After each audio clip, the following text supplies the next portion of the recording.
अगली खबर का रुख करते हैं। अब हम आपको एक ऐसी खबर दिखाने वाले हैं जो आपको गौरवान्वित महसूस करवाएगी। इस खबर को सुनकर सभी भारतीय खुश होंगे और दुश्मनों के माथे पर चिंता की लकीरें और गहरी हो जाएंगी। जल्दी ही भारत अपना खुद का 5th जनरेशन फाइटर जेट बनाने वाला है। भारत सरकार ने इसे बनाने की मंजूरी दे दी है और अगर सब कुछ योजनाबद्ध तरीके से होता रहा तो अगले युद्ध में पाकिस्तान का सबसे बुरा सपना भारतीय वायुसेना सच करके दिखाएगी। इस साल फरवरी में हुए एयर शो में डीआरडीओ के एरोनॉटिकल डेवलपमेंट एजेंसी ने अपने घातक हथियार को पेश किया था। ये उसी घातक हथियार की तस्वीर है।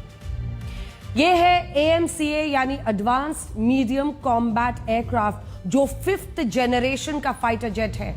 इस वक्त दुनिया में केवल 3 देश हैं जिनके पास 5th जनरेशन फाइटर जेट है, जिसमें अमेरिका, चीन, रशिया है और अब इस रेस में भारत ने अपनी गति बढ़ा दी है।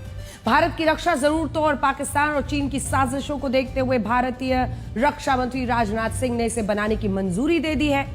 एरो शो में AMCA का जो मॉडल पेश किया गया था वो टेक्नोलॉजी को बताने के लिए बनाया गया था। अब इस फाइटर जेट का प्रोटोटाइप बनाने की तैयारी शुरू की जाएगी। इस फाइटर जेट को जल्द से जल्द बनाने के लिए प्राइवेट सेक्टर को भी इस प्रोग्राम से जोड़ा गया है। यानी भारत के डिफेंस सेक्टर की प्राइवेट कंपनियां हिंदुस्तान एरोनॉटिकल लिमिटेड के साथ मिलकर भारत का ये ताकतवर फाइटर जेट जल्द तैयार करने वाली है। फिलहाल जो जानकारी मिली है उसके मुताबिक यही बताया गया है, अगले 3 साल में यानी वर्ष 2028 से 29 तक 5th जनरेशन AMCA का प्रोटोटाइप बन जाएगा। बड़े स्तर पर इसका प्रोडक्शन साल 2032-33 तक किया जाने लगेगा। फिर वर्ष 2034 में इसे भारतीय वायुसेना में शामिल किया जाएगा। देखा जाए तो अगले 9 वर्षों में भारत के पास अपना खुद का 5th जनरेशन फाइटर जेट होगा। लेकिन हाल फिलहाल में जो स्थितियां बनी हुई हैं उसमें 9 वर्ष एक लंबा समय है, तो हमारे लिए चुनौती भी है। सरकार ने HAL, DRDO और ADA को जल्द से जल्द ये फाइटर जेट बनाने और वायुसेना को देने के निर्देश दिए हैं। ये भारतीय फाइटर जेट कई मायनों में खास होगा। ये 5th जनरेशन की स्टेल्थ टेक्नोलॉजी पर बना होगा। स्टेल्थ एक ऐसी तकनीक है जिसमें दुश्मन देश के रडार और air defence system fighter jet को देख ही नहीं पाते, डिटेक्ट ही नहीं कर पाते और इसीलिए स्टेल्थ कहा जाता है। स्टेल्थ टेक्निक 25 टन वजनी ये लड़ाकू विमान ट्विन इंजन वाला सुपरसोनिक फाइटर जेट है जो अपने समकक्ष अन्य देशों के फाइटर जेट जितना ताकतवर है। ये लड़ाकू विमान 7000 किलोग्राम तक हथियार ले जाने में सक्षम होगा। भारत को 5th जनरेशन फाइटर जेट की जरूरत पिछले काफी समय से है। हाल ही में भारतीय वायुसेना ने पाकिस्तानी सेना को उनकी असली जगह दिखाई है। पाकिस्तान के आतंकी ठिकानों, उनके एयरबेसेस पर बड़े हमले करके भारत ने पाकिस्तानी वायुसेना को नाकाबिल और चीन के एयर डिफेंस सिस्टम को नाकाम साबित किया।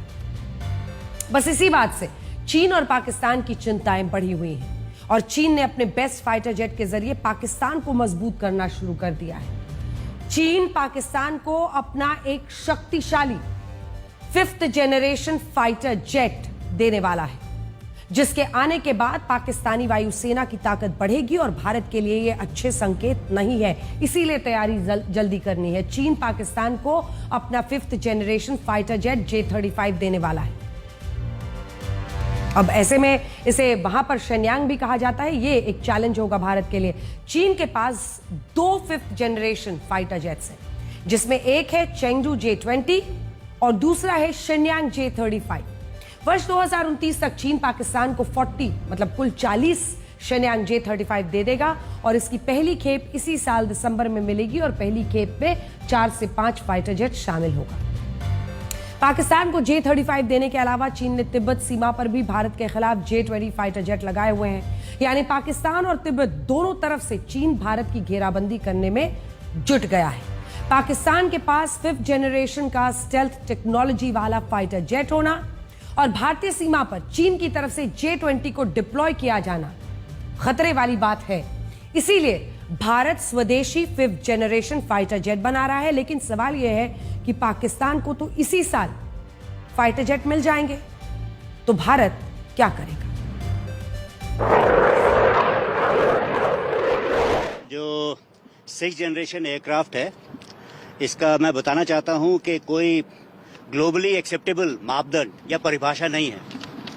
कोई भी हवाई जहाज जो 5th जनरेशन है उसकी अगर छोटी सी कैपेबिलिटी ज़्यादा हो जाए तो हम उसे 6th जनरेशन नहीं कह सकते।